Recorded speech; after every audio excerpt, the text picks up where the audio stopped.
Hello बच्चों, चलिए दिए गए प्रश्न को समझते हैं।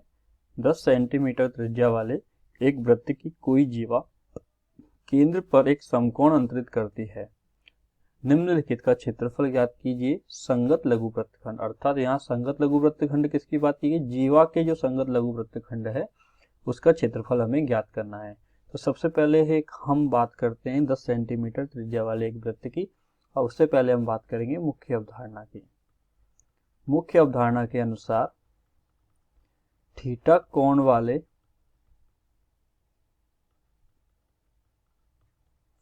वृत्त खंड का क्षेत्रफल होता है पाई आर स्क्वायर थीटा बटे 360। चलिए अब बात करते हैं एक वृत्त की। 10 सेंटीमीटर त्रिज्या वाले एक वृत्त की हम रचना करते हैं। ये कोई 10 सेंटीमीटर त्रिज्या वाले वृत्त है जिसका केंद्र है ओ ए इसकी त्रिज्या है। माना कि कोई बिंदु बी है, ए बी इसकी जीवा है। ये वृत्त की त्रिज्या 10 सेंटीमीटर की हो जाएगी। जीवा ए बी के द्वारा जो वृत्तखंड बनाया गया है, जीवा ए बी केंद्र पर कितने डिग्री का बनाती है? कोण 90 डिग्री का बना रही है। प्रश्नानुसार हमें बोला गया है जीवा के द्वारा जो वृत्तखंड बनाया गया है संगत लघु वृत्तखंड, हमें जीवा द्वारा बनाया गया संगत लघु वृत्तखंड है, हमें इसका क्षेत्रफल ज्ञात करना है। और हमने जो यहाँ पर सूत्र लिखा है ये है चाप ए बी द्वारा।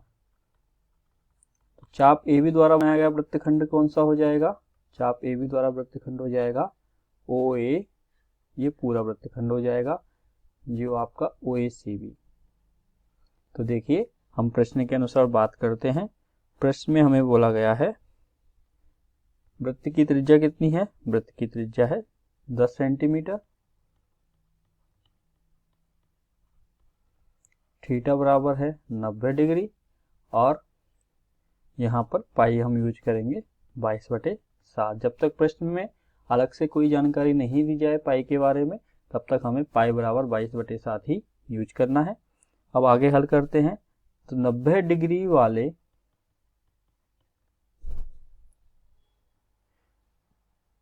लघु वृत्त 90 डिग्री वाले लघु वृत्तखंड का क्षेत्रफल क्या हो जाएगा? ये किसके द्वारा बनाया गया है? चाप ए बी के द्वारा। चाप ए बी द्वारा 90 डिग्री वाले लघु वृत्तखंड का क्षेत्रफल हो जाएगा पाई आर स्क्वायर थीटा बटे 360।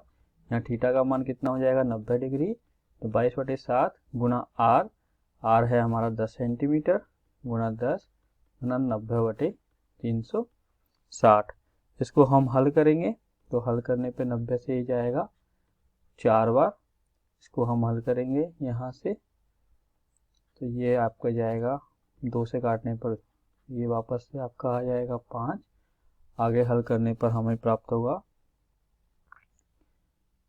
314/4, जिसको हल करके हम लिख सकते हैं 78.5 वर्ग सेंटीमीटर। तो यहाँ 90 डिग्री वाले लघु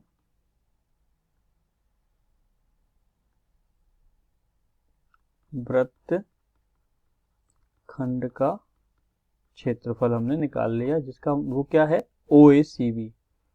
ये किसका क्षेत्रफल निकला है? ओ ए सी बी का क्षेत्रफल निकला है।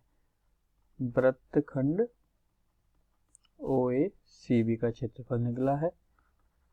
क्योंकि हमें निकालना है जीवा द्वारा बनाए गए वृत्तखंड का क्षेत्रफल, अर्थात ए सी बी वृत्तखंड का हमें क्षेत्रफल निकालना है। तो ए सी बी वृत्तखंड का क्षेत्रफल क्या होगा? ए सी बी वृत्तखंड का क्षेत्रफल होगा, यदि हम ओ ए सी बी का क्षेत्रफल में से त्रिभुज ओ ए बी का क्षेत्रफल घटा देंगे। ओ ए सी बी वृत्तखंड के क्षेत्रफल में से यदि हम घटा दें त्रिभुज ओ ए बी का क्षेत्रफल, तो त्रिभुज ओ ए बी का क्षेत्रफल हमें ज्ञात करना होगा। क्योंकि त्रिभुज ओ ए बी एक समकोण त्रिभुज है और समकोण त्रिभुज का क्षेत्रफल निकालने का सूत्र क्या होता है? 1/2 आधार गुणा ऊंचाई। OACB का क्षेत्रफल हमने निकाल लिया है 78.5 माइनस त्रिभुज का क्षेत्रफल क्या हो जाएगा 1/2 आधार गुणा ऊंचाई। यहाँ हम दिए गए चित्र में देखेंगे तो देखने पे पता चलेगा, यदि हम इसको आधार मान लें तो ये हमारी ऊंचाई हो जाएगी। यदि हम अलग से चित्र भी बनाएंगे तो देखिए हमारे सामने क्या बनता है, ये वृत्त का केंद्र O, ये A, ये B, ये 10 है, ये 10 है तो क्षेत्रफल क्या हो जाएगा 78.5 माइनस 1/2 गुणा 10 गुणा 10। हल करते हैं, ये 5 बार कट जाएगा। 78.5 माइनस 50 आएगा 28.5 वर्ग सेंटीमीटर। हमें दिए गए प्रश्न में यही निकालना था कि जीवा AB द्वारा बनाए गए संगत लघु वृत्त खंड का क्षेत्रफल जो किसके बराबर होगा, बराबर होगा ACB वृत्तखंड के क्षेत्रफल के। यही हमें ज्ञात करना था, तो हमने ये ज्ञात कर लिया। तो हमारा उत्तर क्या हो जाएगा 28.5 वर्ग सेंटीमीटर। ये हमारा क्या हो जाएगा, अंतिम उत्तर हो जाएगा। तो आपने देखा किस प्रकार मुख्य अवधारणा के आधार पर हमें दिए गए प्रश्न को हल किया है। आशा करता हूँ आपको यह समझ में आया होगा। धन्यवाद।